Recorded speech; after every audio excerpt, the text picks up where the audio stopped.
What did the people who had to play you say about you? I always think that's a big piece when it comes to sports and talking about who the better teams are, who the better players are. I think MVP in a lot of leagues should be voted on by the players because the people who played against you, the coaches who coached against you, those are the ones who know best. They lived that life. They're in that game. They're the ones who had to line up against you and a lot of other people. So who better to say who you really are than the people you had to see on the field? That's kind of where I'm going on an angle today about my final thoughts on Notre Dame and Miami and who should get into the college football playoff if it comes down to those two. I've landed on a final conclusion on how I feel about that situation. I'm going to go through all of that. I'm going to say who Miami fans should be rooting for this weekend. Conference championship week. There are still implications. I talked about briefly some of the angles by which Miami can still get into the college football playoff. And I'm going to dive a little more and speak about the other games that also could potentially impact us trying to get into that playoff. So, the rooting guide, who should you be rooting for starting tonight, Friday night, 7 p.m.? This video is going to be out after kickoff of a couple of games, but it'll still help you also for the Saturday games. And then this past Wednesday was the early signing day period. Who did Miami bring in? Where did the class land? Who are some guys that you should have in the back of your mind? Though they may not be major contributors in the first year, some of them might. Most of them probably won't. But who are some names to know and how does the class stack up? I appreciate all the support I've been getting, all the love people have been showing. Those who are subscribing and liking, thank you, thank you, thank you. I really appreciate it. I said I needed to get to 100 subscriptions. I only need to get to 50. Currently sitting at 44. So please hit that sub. If you see this, you're a Canes fan, show me some love. It don't take nothing to show some love. That subscription don't do nothing bad to you. It only helps me. I'm sure you're subscribed to a bunch of other stuff and you barely even watch those people content. It's probably not even Miami specific. They definitely not giving it to you like I'm giving it to you. So hit that sub, hit that like, send it to your Canes homies, and I appreciate it in advance. Thank you for watching. Thank you for tuning in. All right, let's go ahead and get into some of the things that I said I wanted to talk about tonight. First of all, my final thoughts on the Miami Notre Dame debate. I really didn't want to get into this anymore because I think all the talking points have been made. If you haven't seen it, you're just living under a rock. But y'all Canes fans, so I know y'all have seen it. Or you're anti-Miami. So I know you've seen it. You've seen all the talking points, the resumes, the comparison of strength of record, the comparison of strength of schedule, obviously the head to head. I shared all that on the last video. So if you want to hear some of that dialogue, go watch my last video. It's up on the YouTube page. But something else hit me today. So Bruce Feldman, who is one of the premier voices in college football today, put out an article for The Athletic. And it was a very different angle than all the other talking points that we've seen thus far because he reached out to teams or specifically coaches on staffs that played against Miami and Notre Dame. So who better to tell you what these teams really are than the people who played against them? So if you haven't seen that article, I highly recommend it. It's really, really good. If you don't have a subscription to The Athletic, you can find some screenshots online and it'll kind of give you the gist. Ultimately, couple of coaches said that they thought Notre Dame was better. More coaches said they thought Miami was better, and a couple coaches kind of waffled. But there were a couple of comments that really stuck out to me, and a few of them that have actually gone viral today. This is the main one that I've seen kind of all over online and message boards and Twitter and whatnot. Oh, I gotta move that. The logo's in the way. Let's move that thing a little bit. There we go. Now we can see it. Let's get rid of the banner so we can see that nice and good. This is a quote from a head coach who played both programs. Now, a lot of people are speculating that it was Pat Narduzzi. I think it very well could have been Rhett Lashley. No, it couldn't have been Rhett Lashley because the Canes didn't play. Notre Dame didn't play SMU. And so probably is Pat Narduzzi. We know it ain't Fran Brown. It highly, yeah, It's probably Pat Narduzzi if you come down to it. Anyway, he said, first of all, Miami beat Notre Dame, so I don't know why Miami wouldn't be ahead of Notre Dame. That's the dumbest thing I've ever seen. I don't understand that. All right, that's what everybody else has said. But this is a piece that I really, really like. He said Miami's offensive line is gigantic. Notre Dame's O line is good, but it ain't Miami's. And Miami's defensive line is way better than Notre Dame's. Indy's D line is good, but it's not Miami's. Their D line is ridiculous. And that's why Miami beat them. The trenches are where it all starts. I loved hearing that.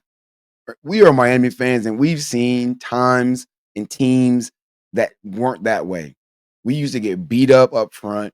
Sometimes we had the body types, but they weren't enough of an athlete, or they weren't strong enough. Or we'd have one guy on the defensive line who was a playmaker, but not enough guys.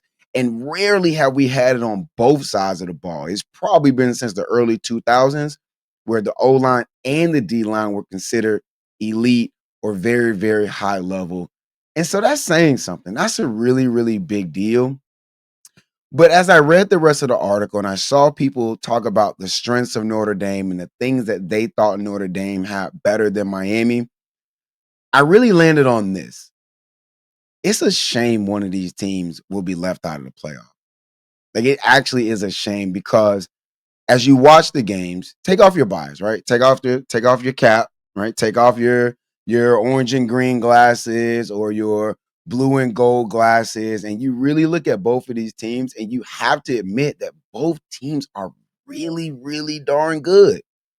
Both teams are really good, which means one of these teams probably won't be in, but both of these teams could really make a run if they were in. And that's the worst part about it. Now, what I'm not saying is that I want an expanded playoffs. That's not what I'm saying. I'm also not saying all of the teams ahead of them don't deserve to be in. Now, do most of the teams ahead of Miami and Notre Dame have flaws? 100%. Alabama can't run the ball. Oklahoma's offense seems to be stuck in mud. Texas Tech is kind of a question mark because we haven't really seen them play other elite teams or elite competition. There's questions about Texas A&M. They beat up on the bottom of the SEC. They didn't play Georgia. They didn't play Alabama. They didn't play Oklahoma. They played Texas and they lost. But other than that, they really haven't been tested except for their other week 2 game where they went up to Notre Dame. And you could argue that they very well should have lost that game because it came down to a final play and there should have been a penalty that wasn't called. So Texas A&M has its flaws as well. So all in all, every team in there has flaws. And Miami and Notre Dame also have flaws, but there's no way you can look me dead in my eye and tell me that neither of these teams could make a run. You cannot look at me and say that Notre Dame cannot make a run. They have talent. That is a good team. They have been getting better as the year goes on. I think those things are true as a Miami fan, and I can admit that. Miami is also a very, very good team. Probably one of the more complete teams right now in the nation. Carson Beck has been absolutely balling. I've talked about that. Malachi Tony is one of the best players in the country, not just freshman. He's one of the best players. The defense is what it is. That offensive line is huge. It's mauling. It's athletic. It's got a top 10 pick. Ruben Bain is going to be a first round pick. Keem Mesidor should be a first round pick. The defensive back group is getting healthier. Jacoby Thomas is back. Maybe a Keontae Scott would be back, who I thought was playing like an All-American before he got hurt.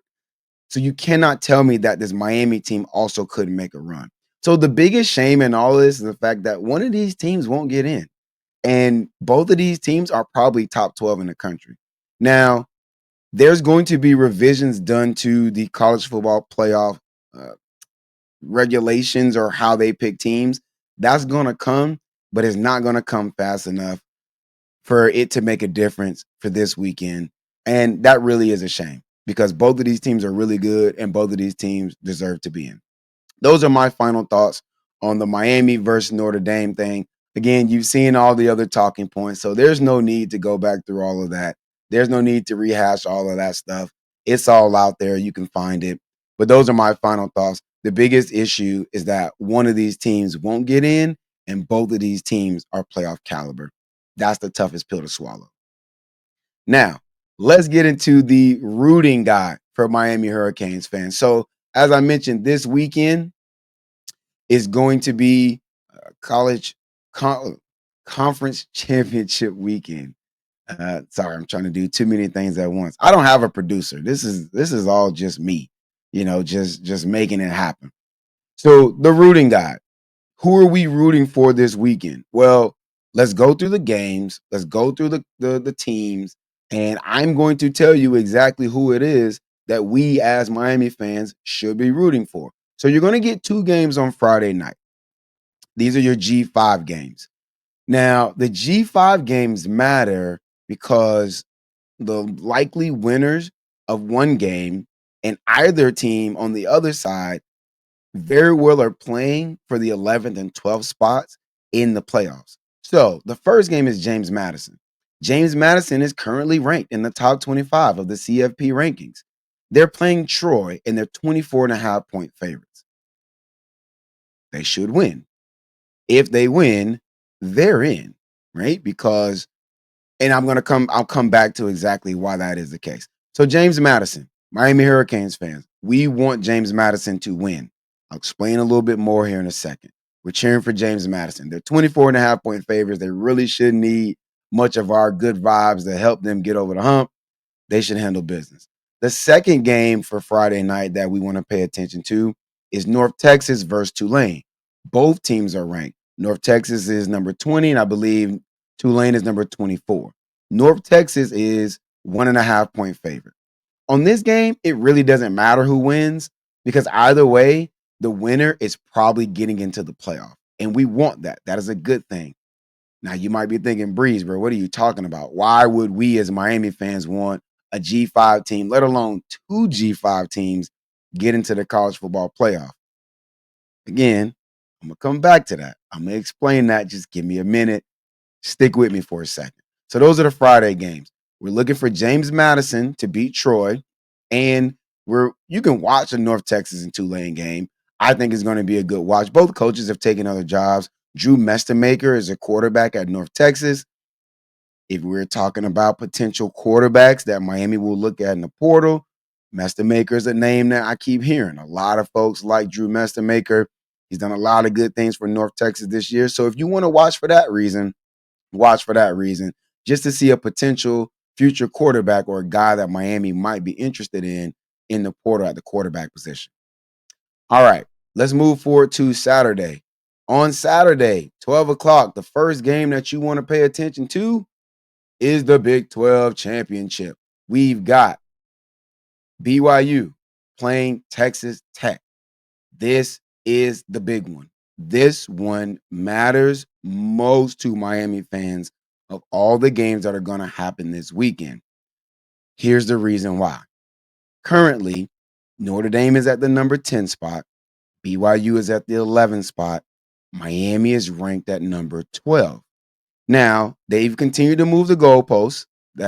Speaking of the CFP rankings, folks, they've continued to move that goalpost, but they've continued to really say that they're not really taking the head-to-head into consideration, and they kind of back themselves into a corner. Yurachek, talking out the side of his mouth like he does, said that if these two teams are next to each other, it gives more validity to bringing that head-to-head game into consideration.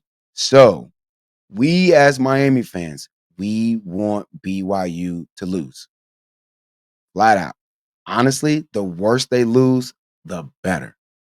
BYU loses, the committee, who is already biased against the Big 12, which is jacked up, but it is what it is, they're going to bump BYU back, which means Miami and Notre Dame, who don't play, will probably stay put, except for Miami moving forward. So if BYU loses and the committee drops them back, you could be looking at Miami and Notre Dame at 10 and 11, right next to each other, and the committee will have to address the elephant in the room. That these two teams played. Miami beat Notre Dame. In all likelihood, based on the history of the CFP and every way they've treated all these other head to heads, last week or earlier in the week, I dropped the video and I showed every head to head between teams with the same record who are ranked near each other. The winner of the head to head was ahead of the loser. Again, BYU losing could potentially put Miami and Notre Dame right next to each other, and the CFP is going to have to address this. They're going to have to look the American public in the face and say, if they go this route, yeah, we looked at the head to head, everything else was equal, and we still took the loser. They very well could do it. I don't trust these people to do right by anybody unless they're in the SEC or the Big Ten or Notre Dame. I hate to say it, but they're going to have to address that if indeed this happens. So this is the big one. Texas Tech, 12.5-point favorites. I don't know if much of you guys watched the first time they played. It was a blowout. It very well could have been worse. BYU actually has some things go in their favor to really keep them getting their doors blown off. So looking for Texas Tech to do it again and hopefully do it even worse. We need Texas Tech to wax these people. I'm just going to say it like it is. We need them to wax these people. All right. The other game that we really want to pay attention to, and this one kind of sneakily matters. It doesn't matter nearly as much, but it's something to keep your eye on because it comes down to the positioning. Alabama playing Georgia in the SEC championship game where Georgia is a 1.5-point favorite. Now, you might think, Notre Dame is way up at 9. Georgia is in the top 3. Why does this matter to me as a Miami Hurricane fan? Well, I'm going to tell you why it matters. It matters because we want Alabama to stay in front of Notre Dame. So I just talked about BYU losing and then removing any separation between Miami and Notre Dame. Well, if Alabama loses, Notre Dame could jump ahead to 9.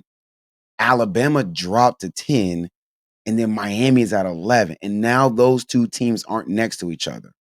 If you are holding out any hope for the college football playoff committee to put Miami in, you want those teams next to each other. You want Miami and Notre Dame right next to each other, forcing the committee to address that elephant of the head to head. If Alabama loses this game, they could very well slide Alabama back to 10, bump Notre Dame up to 9, and then now they continue to hide between that separation. It's not what we want. And if you're thinking, oh, well, if Alabama loses the SEC championship game, they'll just get knocked out. No, no, no, no, no. It's not happening. There's no way Greg Sankey is going to allow the committee to drop out his SEC runner-up, who was the number 1 seed going into it, thus devaluing his SEC championship game. No chance that's happening, and those people are afraid of Greg Sankey. They are. It is what it is. So we want Alabama to beat Georgia in Atlanta. That game is going to be tomorrow. I believe that game is the 3:30 kick. Last game that we're looking at, and this one is also critical, the ACC championship game. Now, you may be wanting to boycott this game because you feel like Miami should be in it. And honestly, if that's the case, I don't blame you. Don't blame you at all. We're frustrated. We should have been in there. We are clearly one of, if not the best team in the conference, and yet we're not in the ACC championship game because of some stupid tiebreakers. I get it. This game does matter, though. So Duke is going to play Virginia. Virginia is a 4-point favorite. As Miami fans, we want Duke to win. Now, hear me out. Hear me out. I get it. I know. I get it. There's going to be jokes about Manny Diaz winning the ACC at Duke before Miami could win it. We fired Manny for Mario, and now Manny gets an ACC championship before Mario gets one. I get it. I get it. I get it. I don't care about trolls right now, right? Right now, all that matters is Miami gets a chance in the college football playoff. Tell me you would not trade Manny Diaz winning a conference championship for this Miami team to have a chance to go win a national championship being in the college football playoff. There's no way you're telling me you'd rather win the ACC championship than to get in the – you'd rather Manny Diaz not win this game than for Miami to get into the playoff. There's no way that's the case. So this is why it matters, though. Virginia is ranked number 17 right now. If Virginia wins this game, they're getting in the playoff. They will get in over one of the G5 teams I talked about, that being James Madison, that being the winner of North Texas and Tulane. We don't want that, right? Because they're going to lock up one of those guaranteed spots. Now, one of those G5 teams will lock up guaranteed spots. So you might be wondering, Breeze, why does it matter? Here's the thing. The ACC is still a Power Four conference. I know we get talked about like we're less than. I know we are the butt of a lot of jokes on the college football landscape, and people think the ACC is a mess. I even call it the all clown conference in my video earlier this week. All those things are true, but we are still a power conference. And I'm telling you, in everything I've heard, every talking head who's actually broached it, most haven't because it's a little too in the weeds. They do not want to leave out P4 conferences. That is not what this was made for. It was not made for G5 to get multiple teams in. It's just not the case. So if Duke wins this game and you were looking at James Madison and let's say North Texas are getting in, that means the ACC has no representation. It's not a good look for the committee. It's not. That then, along with the other things I talked about, really would force their hand to put Miami in there. It would. Is it weird? Is it funky? Is it goofy? Yes, it's all those things. And I understand I'm right there with you. But I'm telling you, they don't want to leave out representation from one of the P4 conferences. So if Duke wins this game, if Danny Miaz gets an ACC championship win, it actually could bode well for Miami. And he owes us, right? Like Danny Miaz owe us one, man. The way he had us looking, roster wasn't in the right place. I still ain't forgave him for that blowout game against Alabama and Atlanta. I was there. Horrible day in my life.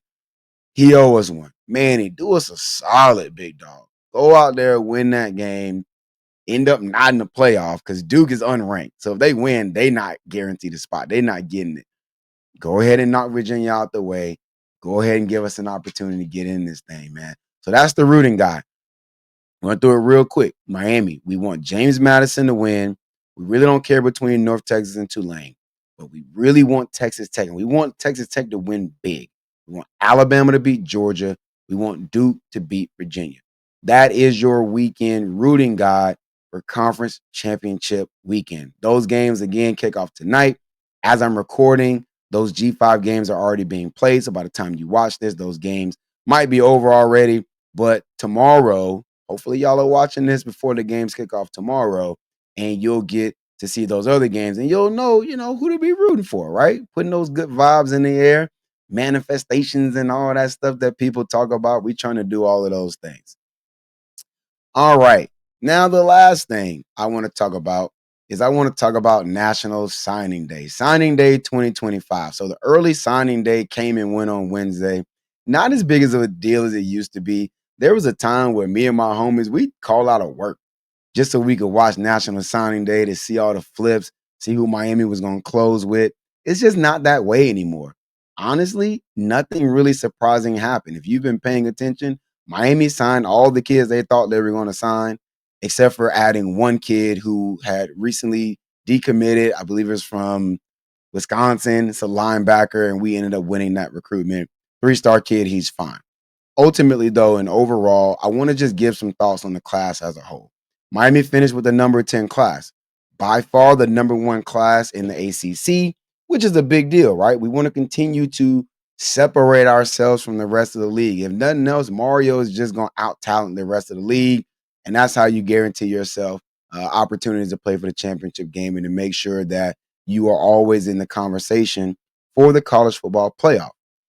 The crown jewel of the class to get it to number 10, really the name that everybody knows that's in this class, Mr. Jackson Cantwell.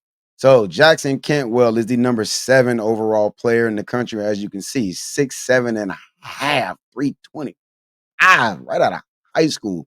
He is the son of 2 Olympians. He is Mr. Gatorade Play of the Year, Missouri. The kid is an absolute dog. And the beautiful thing about this recruitment is getting him in right as Francis Maui Noah leaves is perfect.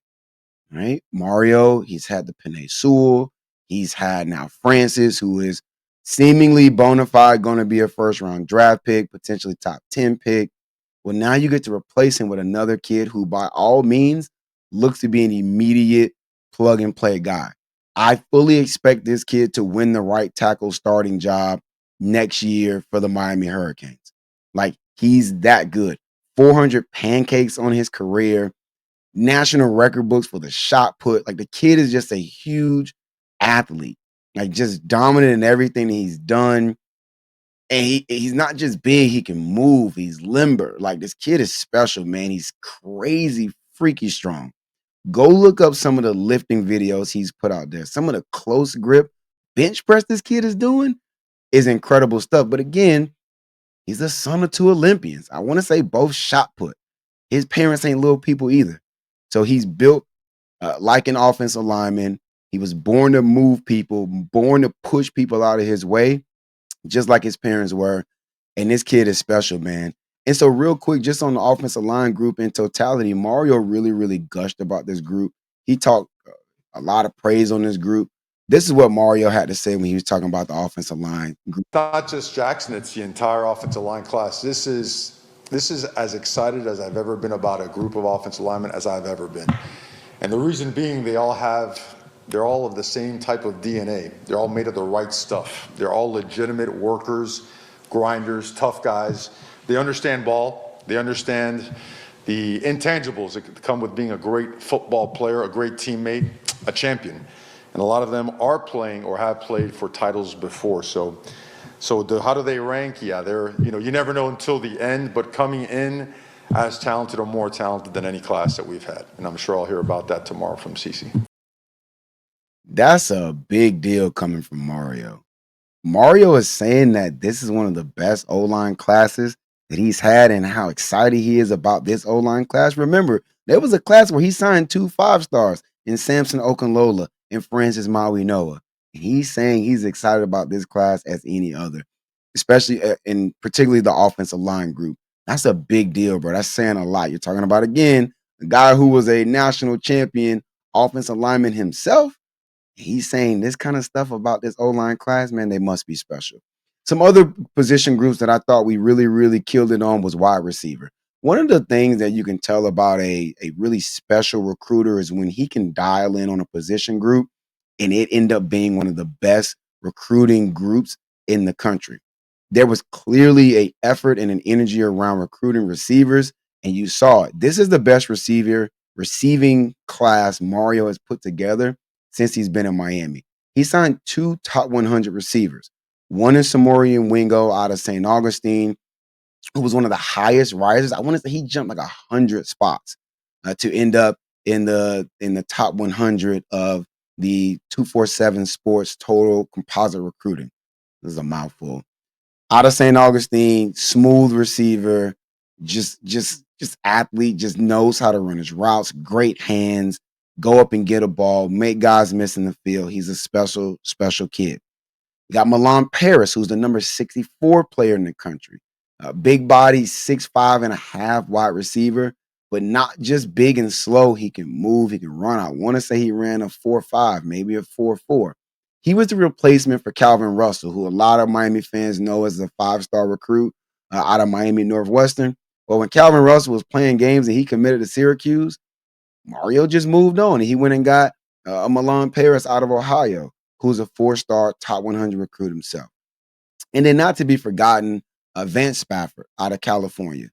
He ran a 4.340 before he got hurt in his senior season. He was a top 100 recruit himself before he got hurt in his senior season. So you got a burner, you got a guy who's just a smooth, really high level wide receiver, the highest ranked of the bunch. And then you got a big athlete at 6'5" and a half who can go get the ball. I'm also going to throw in a tight end recruiting to this group in Gavin Mueller because he looks like one of those traditional Miami tight ends. We used to be tight end you. I think we still are. He looks like he's cut from that same type of cloth as the Elijah Arroyos and the David Njoku's where I'm big so I can block, but I'm also an athlete. Gavin Mueller's a tight end out of Illinois, 6'5", 255. Go look up his huddle. For the first 5 plays, he's playing wildcat quarterback and he's keeping it. The very first play, he goes for like 75 yards on the very first play out of the wildcat. He's a tight end at Miami. He's playing the wildcat in high school, wildcat quarterback, and taking runs 75 yards. Big athlete, can catch the ball, knows how to use his size. Very, very excited about Gavin Mueller. We don't really have this on campus right now. Alex Bauman has not turned out to be what we thought he could be. Maybe some of the young kids could grow into it, but I don't know if I see a tight end on the roster right now who came in looking better than Gavin Mueller is going to come in. I'll go through some other position groups and I'll kind of make it quick and we'll wrap this up and get out of here. Quarterback Darion Coleman, little on the smaller side. I think he's listed at 6 foot, might be a little bit smaller. The really good thing about Darion Coleman is that he is just an absolute winner. When you see him play, it feels like you're watching a young Cam Ward. Arm angles, able to see the field, really good pocket presence, not a crazy athlete like a Lamar Sexton, nothing like that, but he can make people miss. He can run. His senior season, he threw 1 interception. He's on his way to another Florida state championship appearance as a high school starting quarterback, and he threw 1 pick. But the kid is good. I think there's a lot there, and I'm very excited about where he could be. One of the knocks that I got in this class is on the running back group. We only took one running back in Javian Mallory, who's out of South Florida. Really felt like we needed to get another running back. It'd be nice to get another speed guy cut from the cloth of a Gerard Pringle, and they weren't able to pull that off, man. So if I'm disappointed on anything in the class, it's got to be that.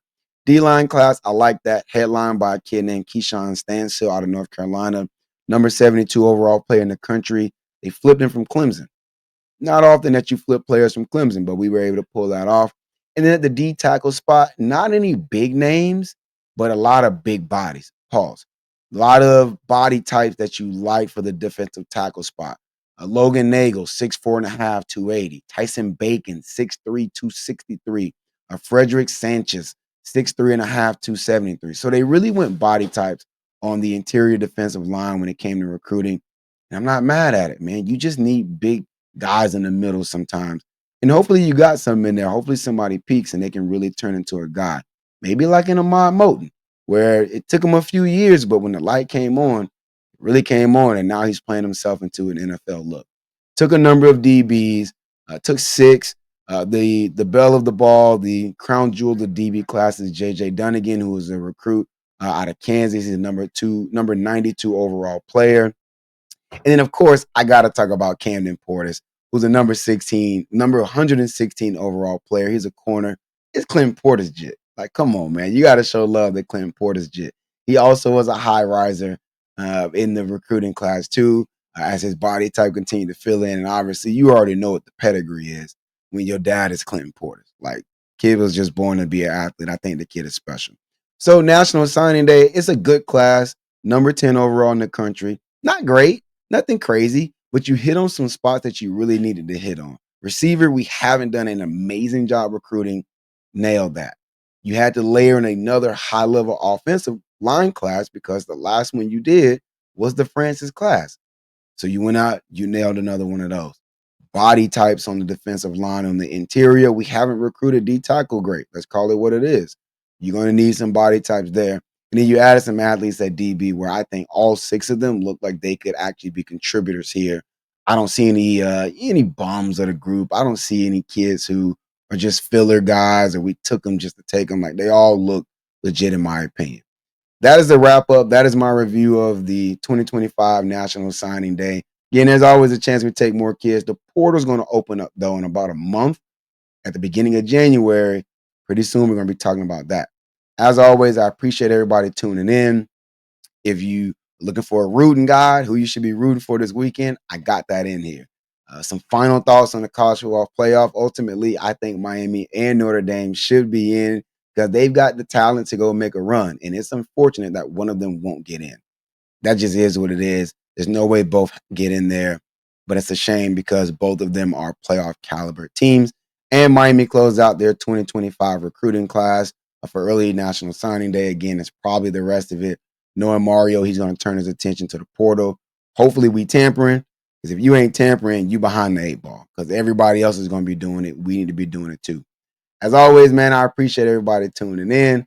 Please hit that like. Please hit the subscribe. Please keep hanging out with me. Hit the comments and let me know what you think about any of this stuff that I talked about. And as always, go Canes.